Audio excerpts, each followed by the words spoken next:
21/6/2025 നടന്ന laboratory assistant പരീക്ഷയുടെ ആനുകാലിക ചോദ്യങ്ങളും ഉത്തരങ്ങളുമാണ് ഈ വീഡിയോയിൽ ഉൾപ്പെടുത്തിയിരിക്കുന്നത്.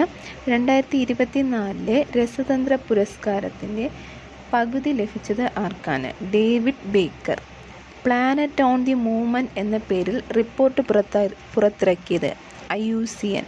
2025 നടന്ന IPL ക്രിക്കറ്റ് ലീഗിൽ തൻ്റെ ആദ്യ മത്സരത്തിൽ തന്നെ 5 വിക്കറ്റ് നേട്ടം സ്വന്തമാക്കി ശ്രദ്ധേയമായ മലയാളി ക്രിക്കറ്റ് താരമാണ് വിഘ്നേഷ് പൂത്തൂർ. ഓപ്പറേഷൻ സിന്ദൂറിനെക്കുറിച്ച് പത്രസമ്മേളനം നടത്തിയ ഇന്ത്യൻ വനിതാ സൈനിക ഉദ്യോഗസ്ഥൻ കേണൽ സോഫിയ ഖുറേഷിയും വിംഗ് കമാൻഡർ വോമിക സിംഗും. ഏകീകൃത സിവിൽ കോഡ് നടപ്പിലാക്കിയ ഇന്ത്യയിലെ പ്രഥമ സംസ്ഥാനമാണ് ഉത്തരാഖണ്ഡ്.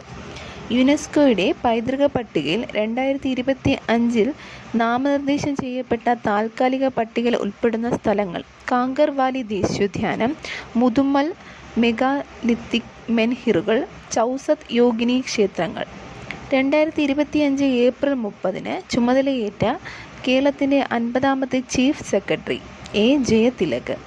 ഇന്ത്യൻ സുപ്രീം കോടതിയുടെ 52ാമത് chief justice BR Gavai. Kerala സംസ്ഥാനത്തിലെ പഞ്ചായത്തുകളിലെയും മുനിസിപ്പാലിറ്റികളിലെയും വാർഡുകൾ വിഭജിച്ച് അവയുടെ അതിർത്തി നിശ്ചയിക്കുക എന്ന ഉദ്ദേശത്തോടു കൂടി 2024 രൂപീകരിച്ച കേരള സംസ്ഥാന ഡീലിമിറ്റേഷൻ കമ്മീഷൻ അധ്യക്ഷൻ A. ഷാജഹാൻ.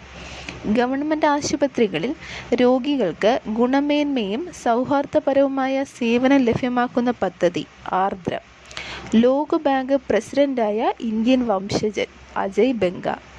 ഭൗതിക വെല്ലുവിളി നേരിടുന്നവരുടെ സമഗ്ര വികസനത്തിനായി കേരള സർക്കാർ അംഗീകരിച്ച തൊഴിൽ പരിശീലനം, നൈപുണ്യ വികസനം എന്നിവ നൽകുന്നതിനായി സാമൂഹ്യനീതി വകുപ്പ് നടപ്പിലാക്കുന്ന പദ്ധതിയാണ് പ്രചോദൻ.